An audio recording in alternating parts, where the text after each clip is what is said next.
10.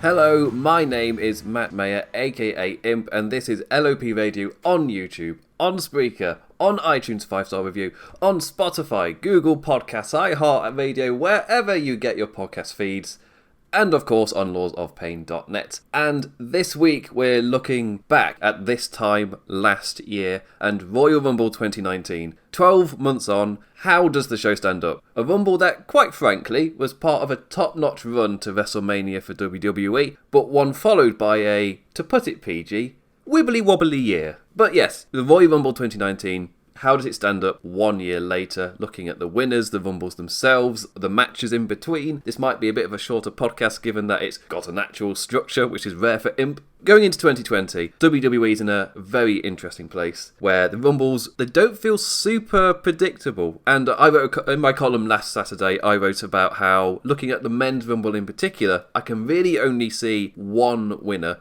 And for me, that's Roman Reigns. Unless WWE want to do their normal thing of, I guess, subverting us and going something different. For me, that isn't because Roman Reigns has been booked absolutely amazingly and there's no question that he should win. For me, that's more because the rest of the roster, with WWE, it was because of that wibbly-wobbly year. It feels like a lot of their acts are either finding their footing again or that they've not risen to that level where they feel like an actual threat to win the Royal Rumble. So for me, that means that Roman Reigns, because he's had a level of consistency, suddenly he rises to the top because no one else has had consistency. So they're not at that level. They don't feel like they should win the Royal Rumble. Lesnar's had that as well, but if Lesnar wins, then consider me next on the chopping block, I guess, in terms of covering WWE. I feel like he's a really good threat to win the Rumble, but shouldn't actually win. So like, in terms of like building suspense and kind of building drama going into the match and in the match itself, I really like what they've done as long as he doesn't win. As long as they set up the story I think they're setting up and don't actually go with what I think WWE might do. But this is completely different to last year. Last year we had two Royal Rumbles where going into the event there were two people who very clearly should be winning the thing. Becky Lynch for the women and Seth Rollins for the men. And WWE made the absolute correct choice, proving that predictability doesn't automatically equal bad, and did have both Becky Lynch and Seth Rollins win. Like, even with the pattern of the two Rumbles last year, both sets of the historic, I guess, final two in the Royal Rumble were also easily foreseen. But again, that doesn't necessarily make it bad if they were the right notes to be played in that song. Becky Lynch, she opened the show against Asuka, I'll talk about that later. But in the Royal Rumble itself, Lana came down and she was, I've hurt my ankle. Can't remember if that tied into the pre-show or not. Lana came down, she's, my ankle's hurt. Then out comes Becky Lynch to replace her. And then David Finlay is the one who gives her the right to... David Finlay, I'm thinking of his son. Fit Finlay is the one who finally gives her permission, and she runs down to the ring. Like, do it for Ireland, Becky! Down she goes, and she enters the Royal Rumble as the hot favourite.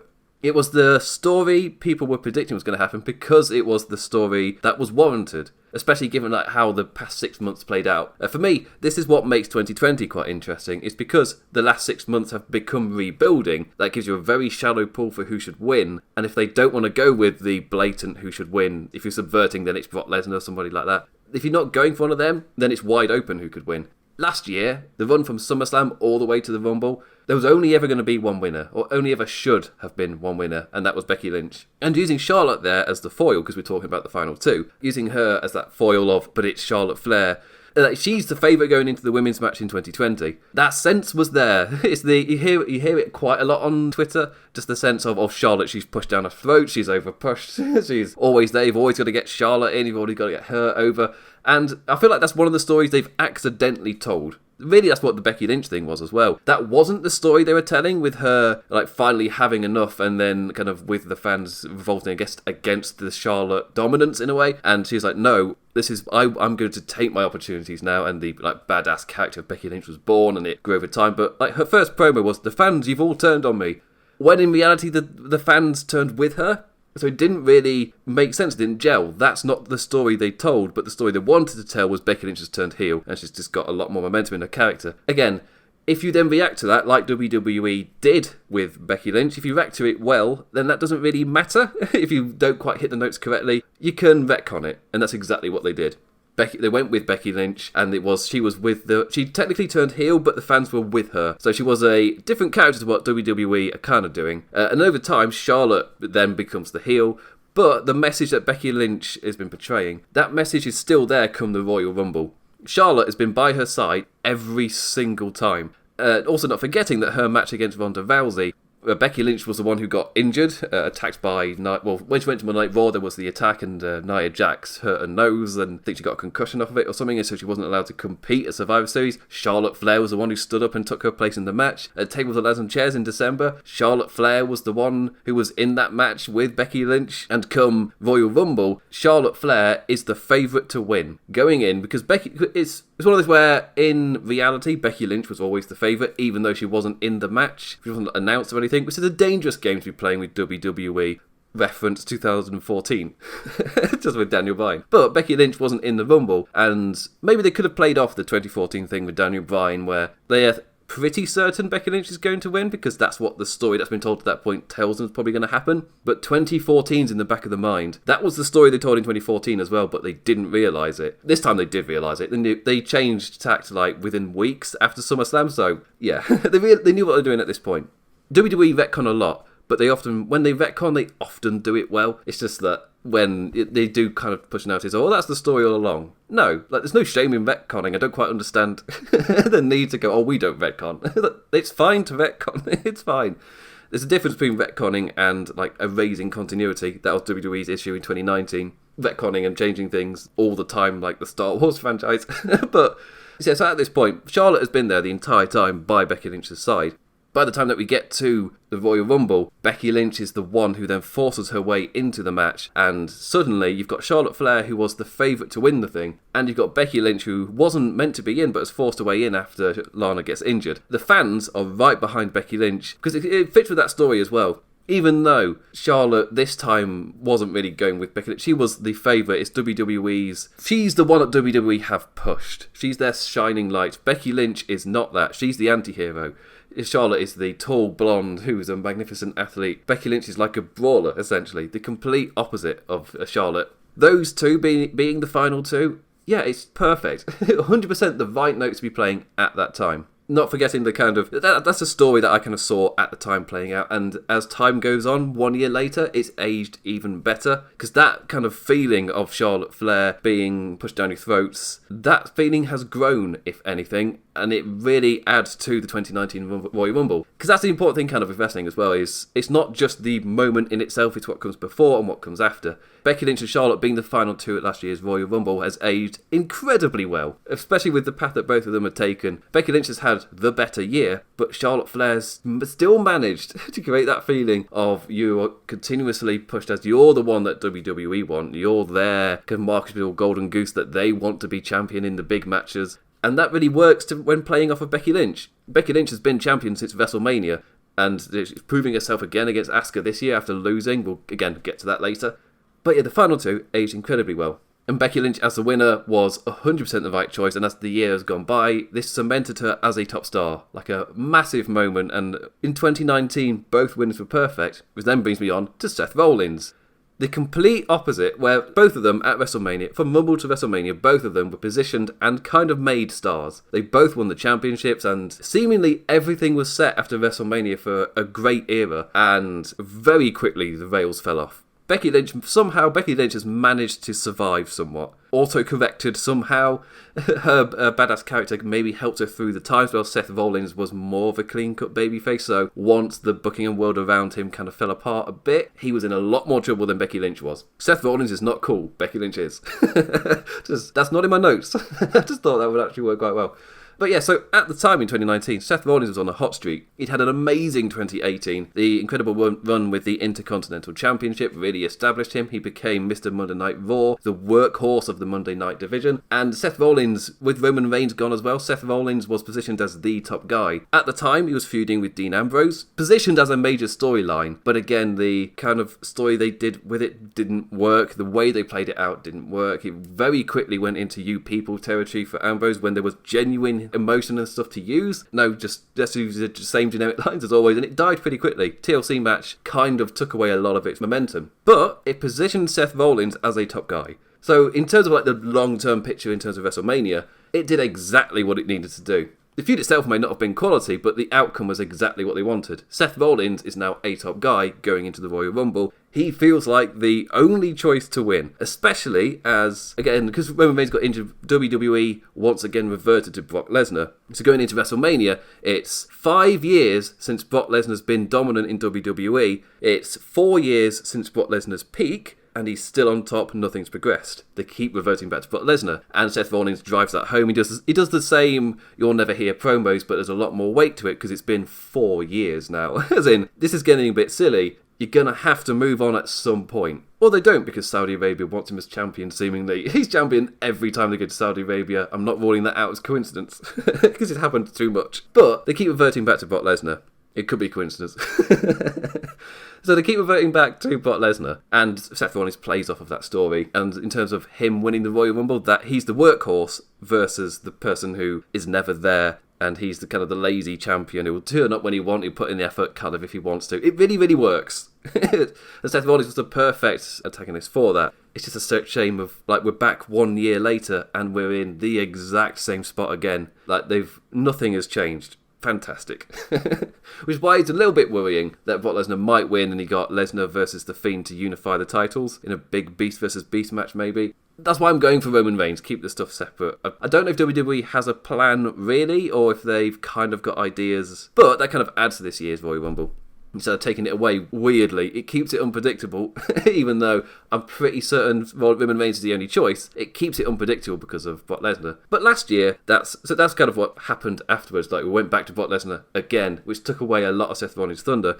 So, like, 1 year later, his win does not feel as significant, as an amazing moment. Becky Lynch's has stood the test of time, because the whole year, it did establish her as a top star, and it really, really worked. Seth Rollins' run was marred, to put it lightly.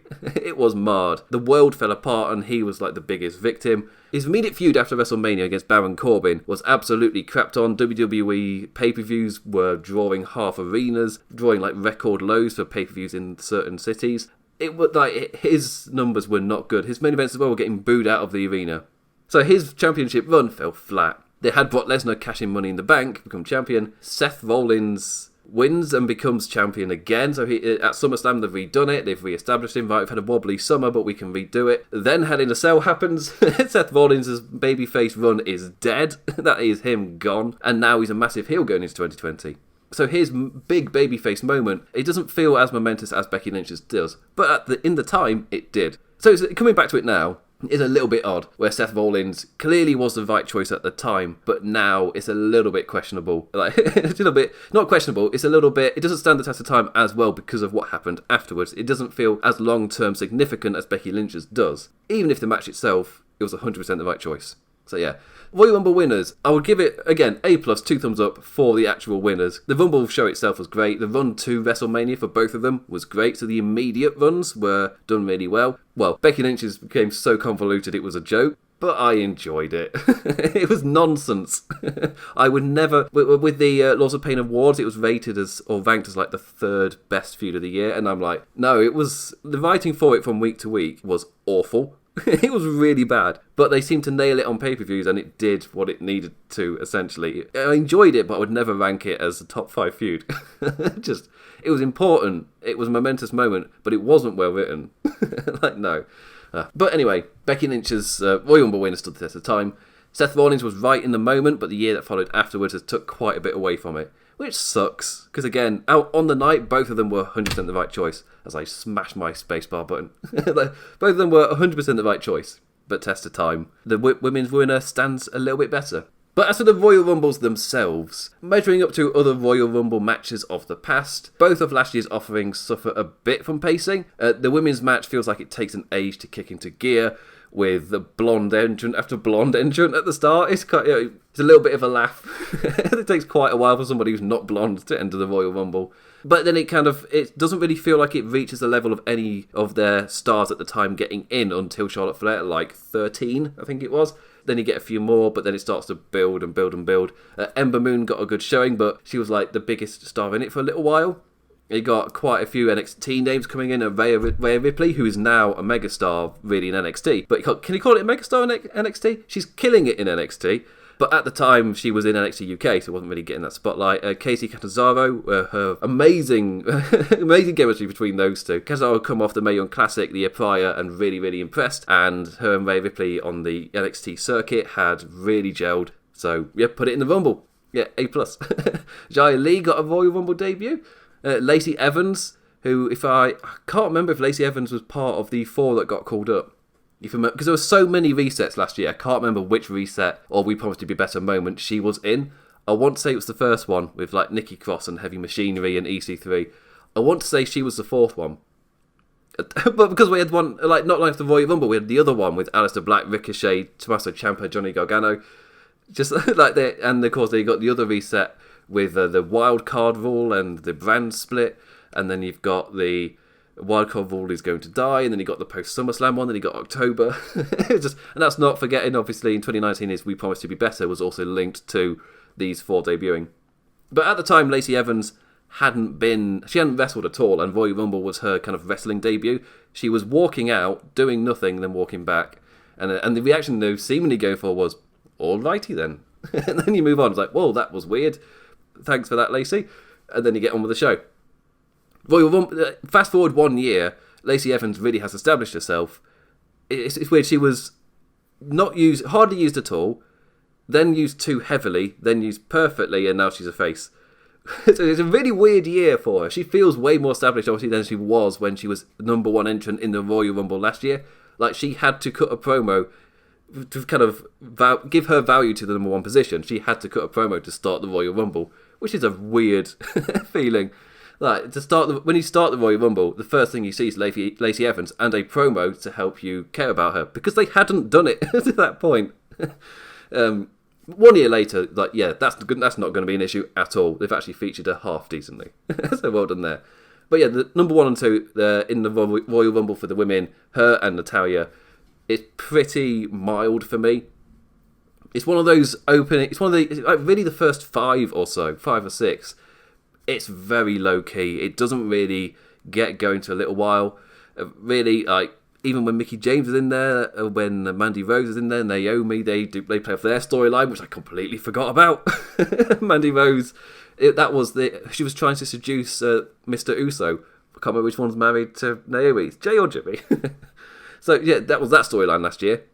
Mandy Rose again. She's in a much better place than that. She's not much higher up the card, but she's in a better place than trying to seduce people, which is an angle which didn't really do that well. It died pretty quickly, I think, after the Royal Rumble.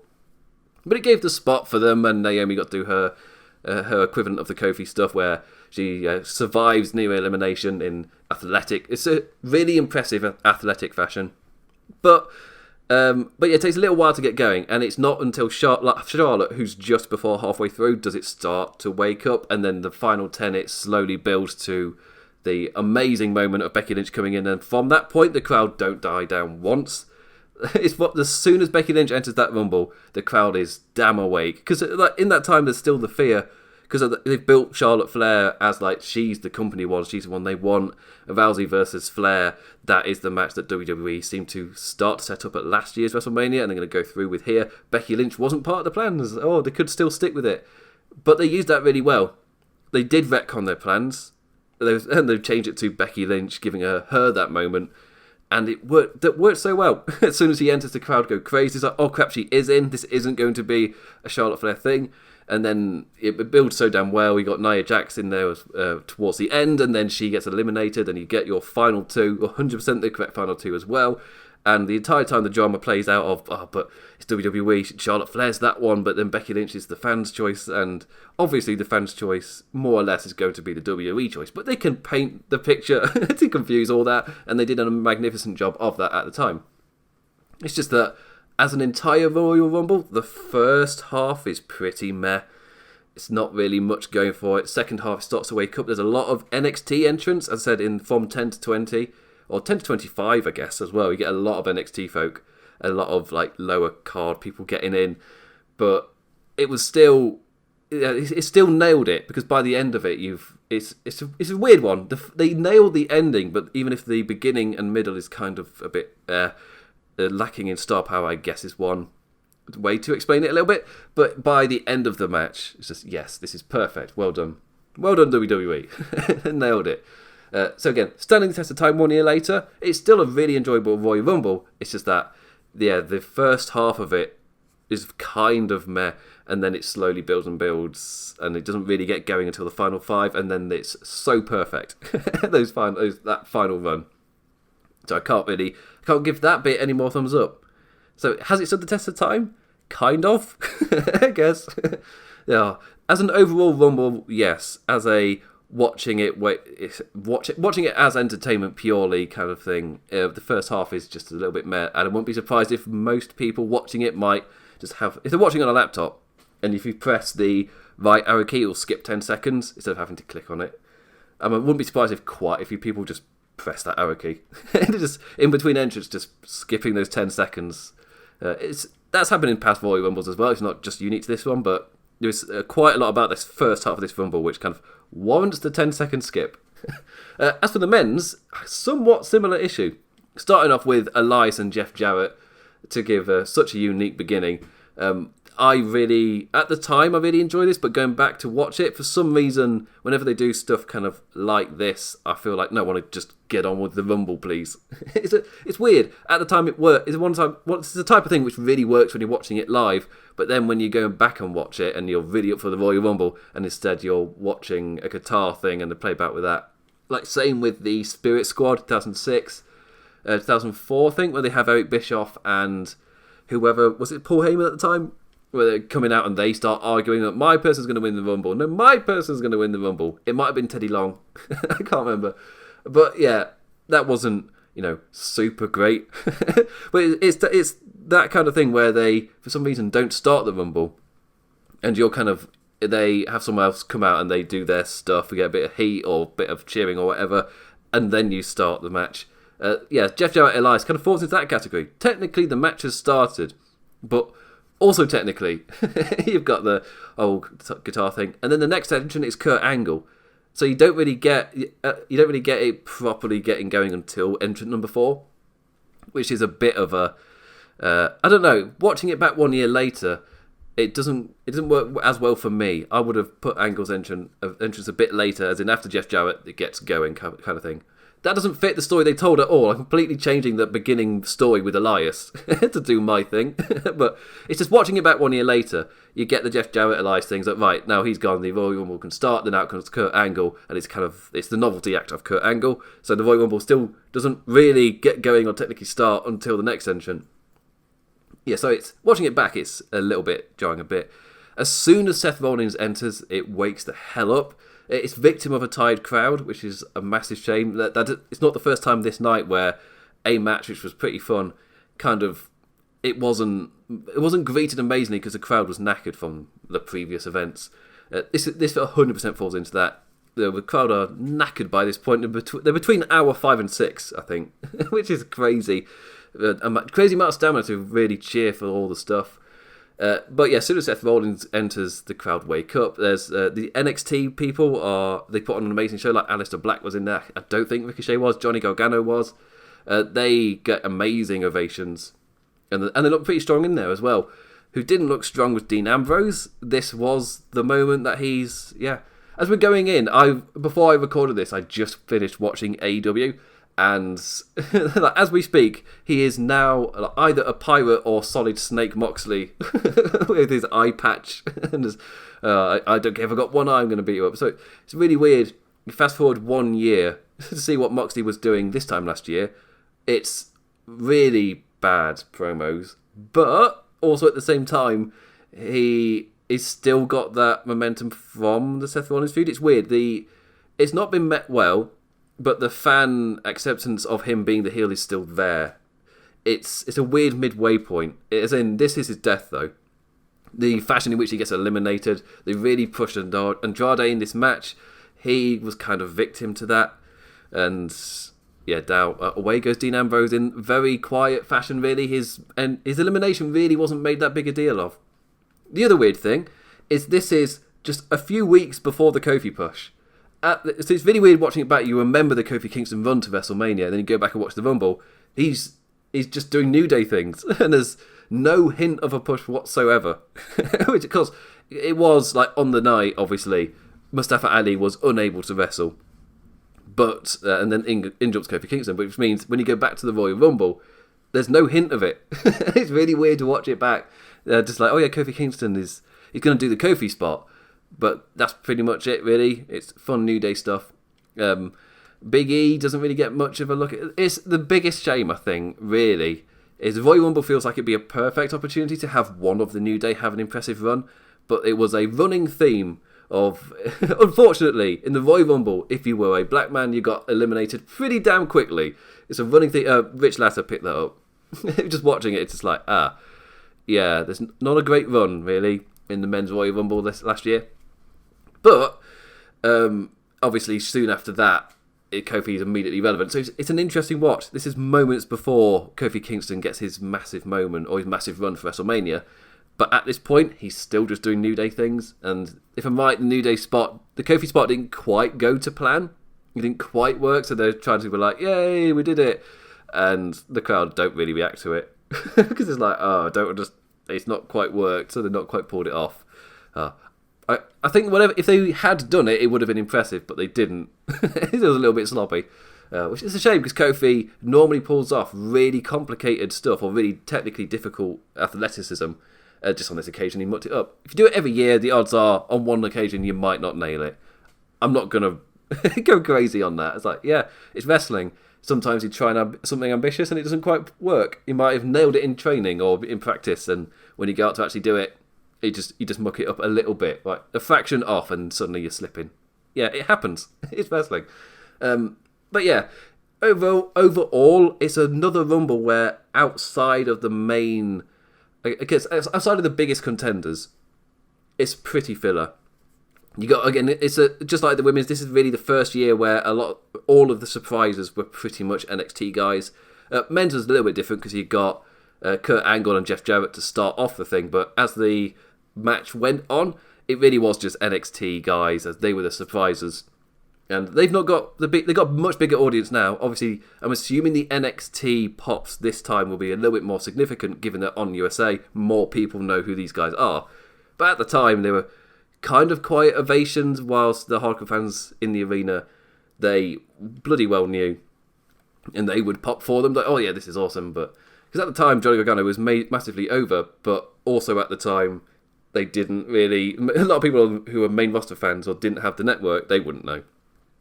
But still, it's kind of similar to the women's. The middle portion starts to slow down a little bit, and then the last 20 starts to kick into... Last 10, it starts to kick into gear. Last 10 after 20 is what I was trying to say. It starts to kick into gear.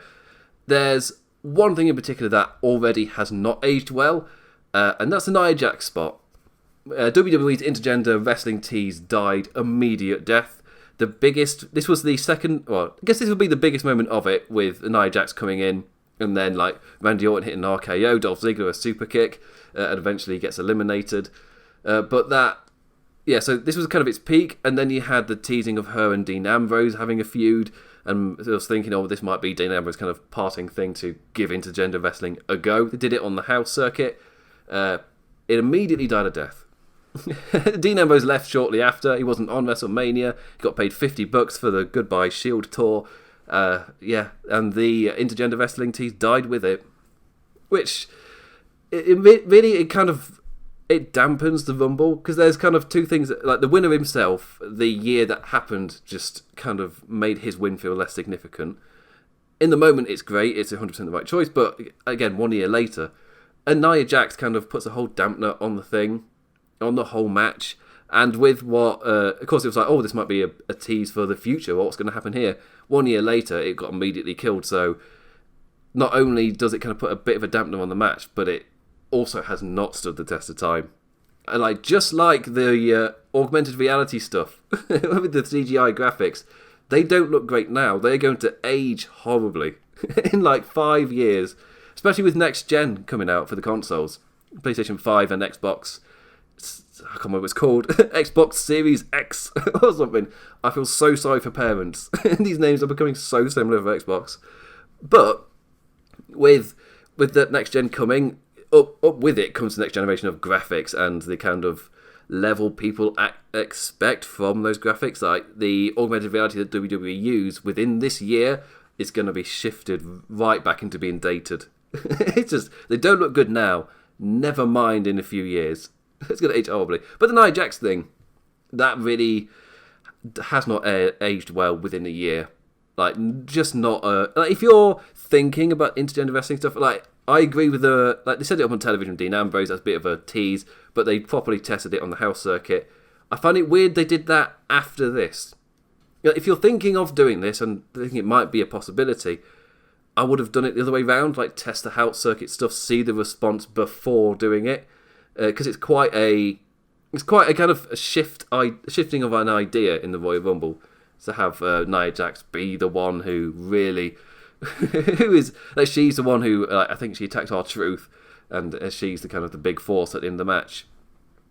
Yeah, not a fan of that moment in the long term. I wasn't going crazy at it at the time. I was like, oh, it's this interesting, because I'm someone who's personally for intergender wrestling purely because of how Lucha Underground showed me it could be done. And like, for any argument of, oh, the women are way much smaller, it's not realistic, well, then they wrestle as a smaller wrestler. It's not rocket science. And Lucha Underground kind of taught me that lesson. It's like, yeah, it can be done. And for me personally, I love seeing Impact Wrestling running with it. But also in my wrestling, I love variety. So if WWE still want to stick with the separate divisions, I'm perfectly fine with that, because I can get my intergender wrestling elsewhere. So wrestling is full of variety right now. So I don't need WWE to do it. Like, the indie scene is normally, the tones they set quite often will be played out in the future of the mainstream. So I wouldn't be surprised if it's, like, within the next decade or so, we do get intergender wrestling on the main stage. But we're not at that point yet. And if anything, it'll be AEW first, really. But we're not at that point yet. Because, again, the indie scene of the mid-noughties didn't really happen until the, like, 5-6 years down the line, when we're getting all of our Samoa Joes, AJ Styles and whatnot on WWE.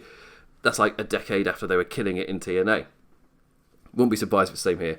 But it's a tease that really hasn't aged well within now, because they've immediately killed it. It's a really odd thing to do. It takes a lot of the momentum away from the Rumble, so they essentially have to build it back up. They built it back up well, but the crowd was knackered.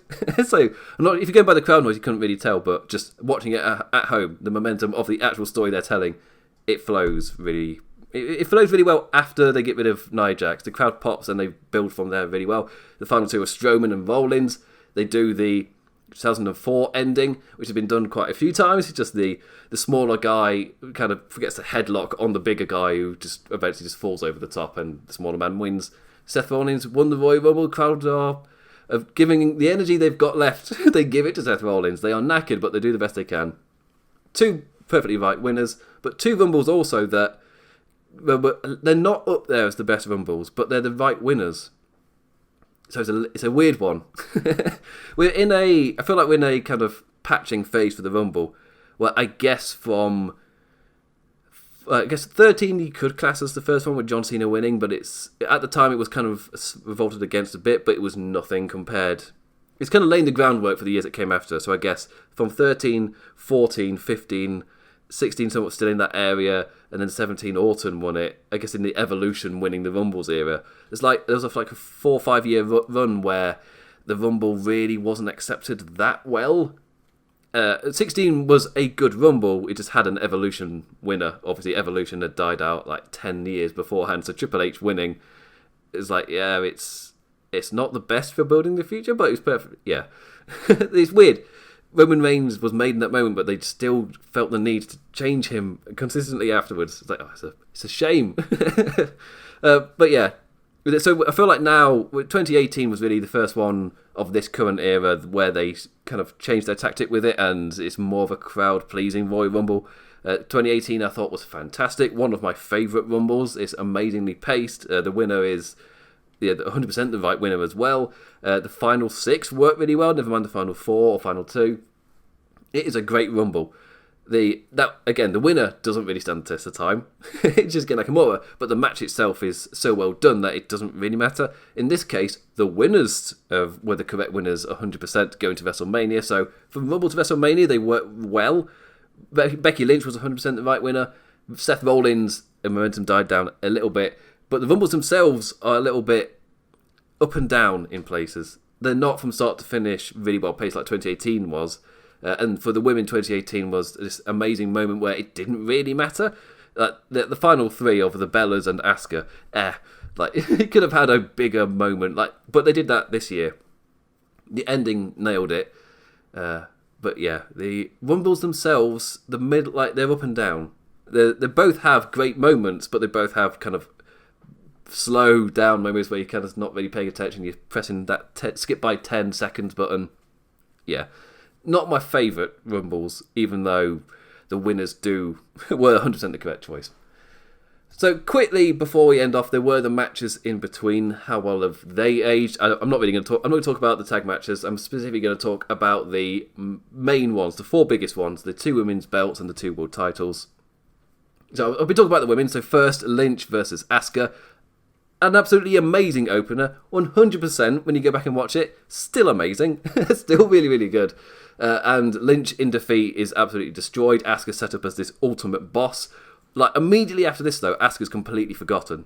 She is the casualty of the women main eventing WrestleMania, which kind of sucks. Asuka was built as this final boss, and then of course the final boss actually became Ronda Rousey. To be fair, Ronda Rousey was also set up as this final boss for WrestleMania.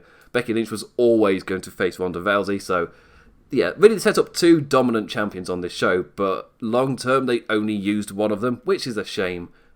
But this opening match for the show, Lynch vs Asuka, bloody brilliant.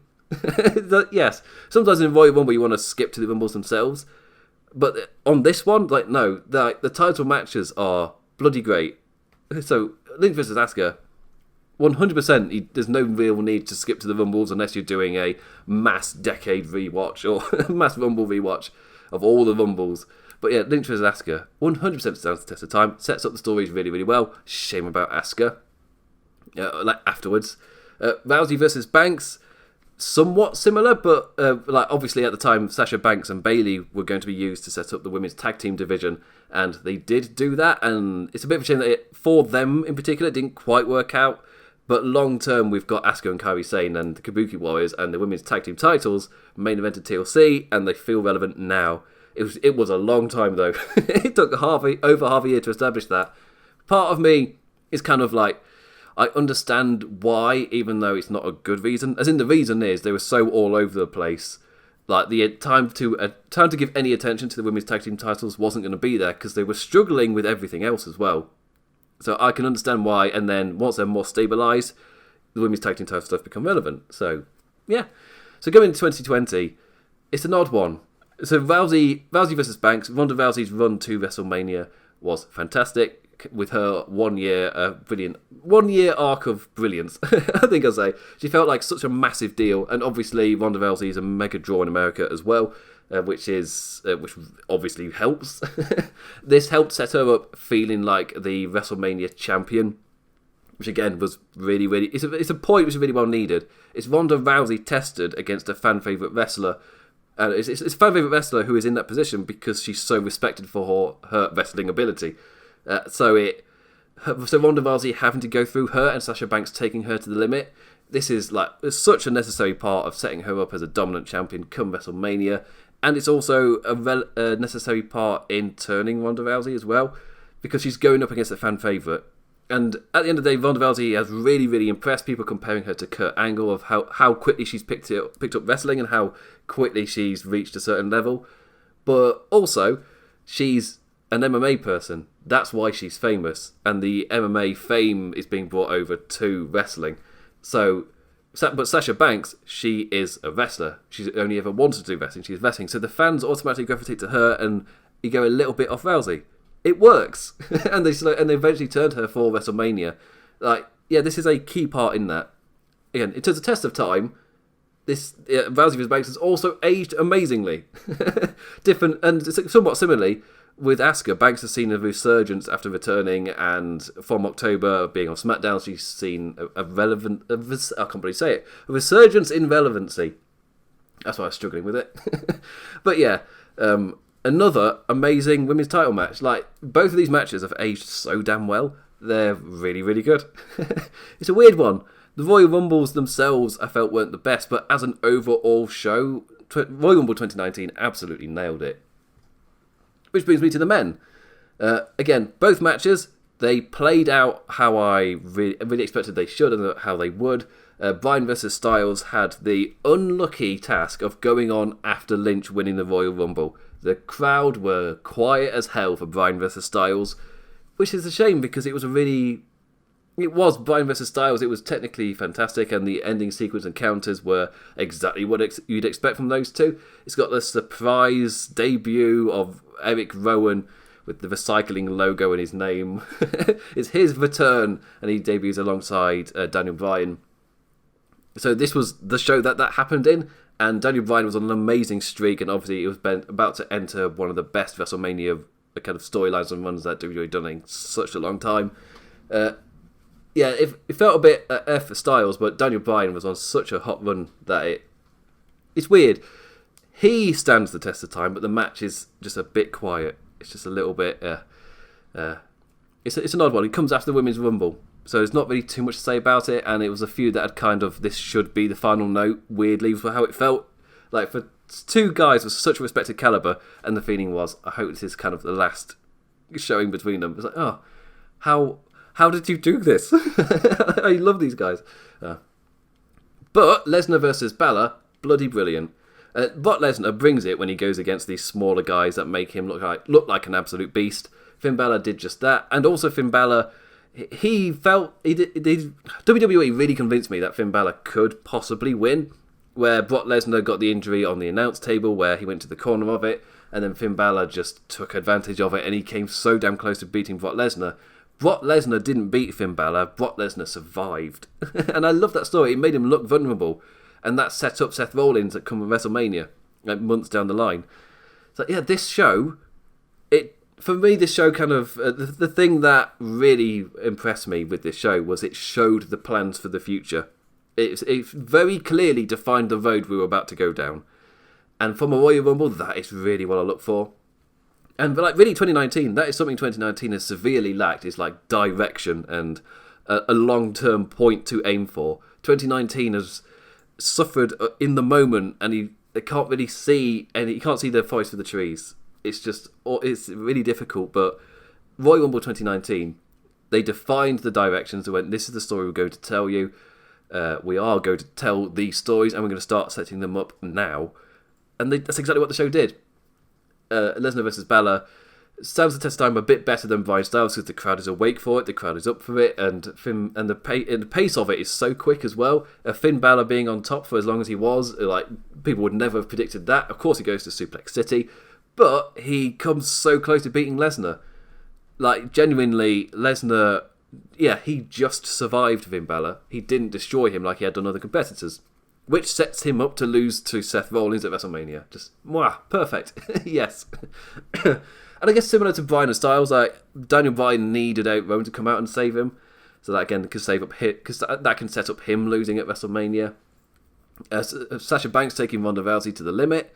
And, of course, with Lynch Asuka, that will set up Becky Lynch, and they did Asuka, but stuff was set up on this Royal Rumble, and then they went down that road. Just, yeah. In terms of this show overall, this Royal Rumble 100% stands the test of time. The Rumbles themselves fall down a little bit, which is, like, I'm assuming for the majority of people, they will watch the Royal Rumbles again, and when they say they watch the Royal Rumble, they mean the Royal Rumble matches. But on 2019, the show around it was great.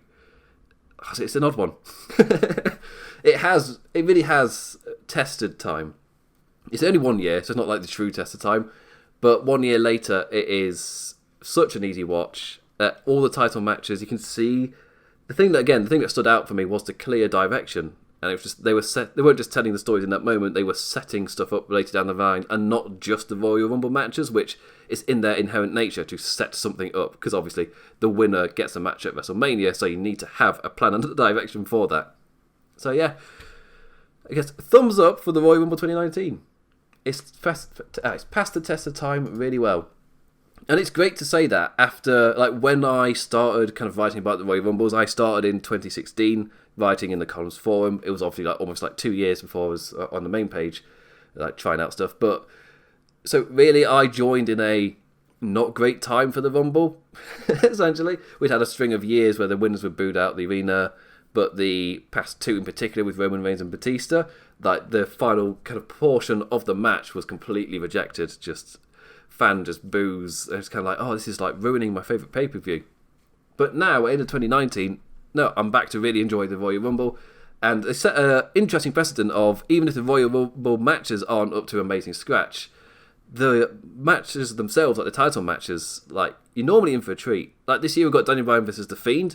But that storyline wise, that's really strong. Wrestling quality wise, you're talking 1 or 2 stars. So if you care more about story than you do about the wrestling part, then you'll love it. Again, I'm perfectly fine with variety in my WWE shows. You got Asuka versus Lynch 2. That's set up really, really well. Lesnar's in the Rumble as champion. That's odd. That's a little bit interesting. I guess we'll see what happens there. I've not seen if anything's set up for Bayley. She might be facing Lacey Evans at the pay-per-view. It's not been directly set up. It's more that's who Bayley's been attacking and feuding against on SmackDown, so I assume it will get announced. But so Royal Rumble 2020, it's an odd one because they've been rebuilding since October. So they're slowly getting to that point. There's been a lot of negatives from 2019. Just like the lists were insane. If I was really for WWE, I just want a consistent road. Just don't go crazy off of no wild card bollocks. No throwing stuff at the wall kind of thing. just a solid year would be nice. Even overall, it doesn't have to be every week. Just a solid year for WWE, and that starts at the Royal Rumble. A road of which I've said a couple of possibilities, but I only really see one definite one that's been set up. They can use the Royal Rumble to set something up, because I'd argue Shinsuke Nakamura wasn't the number one choice guy to win the 2018 Royal Rumble, but you can use the favourite to set up the actual winner. Also, I feel like it's been 5 years since Roman Reigns won his one and only Royal Rumble, and given the landscape of everything else in WWE, he feels the most consistent character, so I kind of feel like he should be winning, but again, who knows? He could be getting Roman Reigns, Baron Corbin at WrestleMania. That's a feud that never ends, for all I know. Anyway, that brings me to the end of the show. If you've gone back to watch Royal Rumble 2019, what did you think? Or you can go back and watch it now and tell me how you feel like it stands the test of time 1 year on. The Royal Rumble itself is next Sunday, so next week will be my preview show for it. You can follow me on Twitter at @TheDamnImperCat to get my thoughts as I'm doing stuff. I'll have my weekly column reviewing the week of US wrestling up on the lawsofpain.net at some point on Saturday. That's like 4,000 words or so on the past week of Raw, NXT, AEW, and SmackDown. I'll get my words up on there. Follow me on Twitter at @TheDamnImperCat. I'm also working hard on the YouTube side, so obviously that means right now you're not seeing anything, because I'm editing. Editing takes time. So, as in editing good with effort takes time. So that's what I'm kind of doing at the moment. So, yeah. So subscribe to Laws of Pain on YouTube. Most of you listen to this on YouTube now, since we've made the move as well. So, I know some of you already are subscribed, so thanks for that. Anyway, with that, I will end the show. I'll now plug all the other shows here on Laws of Pain and then bid you adieu. So, this week we didn't have a Dynamite After Dark, as Gemma and Jeff were fortunately unable to do it. Just not a great week for them. But they were able earlier to pump out Kingdom of Honor. That is also on YouTube, so if you want to listen to Kingdom of Honor. Fridays is Mavplan and Mazza with The Right Side of the Pond. They've recorded their final episode. I don't know if that's this week or if that's to come, and they've recorded them to then pump out. I should have asked before recording this show. Saturdays is reserved for all Elite Wrestling stuff. Sundays, again, reserved for like aftershocks or specials and things. Last week we had the Laws of Pain Awards announcement special with myself and Sir Sam, so if you want to go listen to that mega Lord of the Rings length show. Mondays is normally Kingdom of Honor with Jam and his friend Jeff. Tuesdays, Global Revolution. Wednesdays, planned Sports Entertainment is Dead, which is also coming to an end soon. Lots of changes happening, not just Lords of Pain Radio, but on lordsofpain.net itself. So, well, somebody who interacts with all these people, it's weird. Plan is currently going through Royal Rumble stuff with Mavericks of past Rumble matches, so interesting listens for the time if you want to get hyped for the Rumble. And then next Thursday you got me previewing the Royal Rumble 2020. We'll see how it goes. It's the Royal Rumble. I'm always excited for the Rumble. It doesn't really matter how the year has gone. I'll always be excited for the Rumble. And with that, I say thank you for listening to this show. Subscribe to us on YouTube. Follow us on the Twitters, on whatever podcast app you're listening for. iTunes 5-star review. All that stuff really helps us out.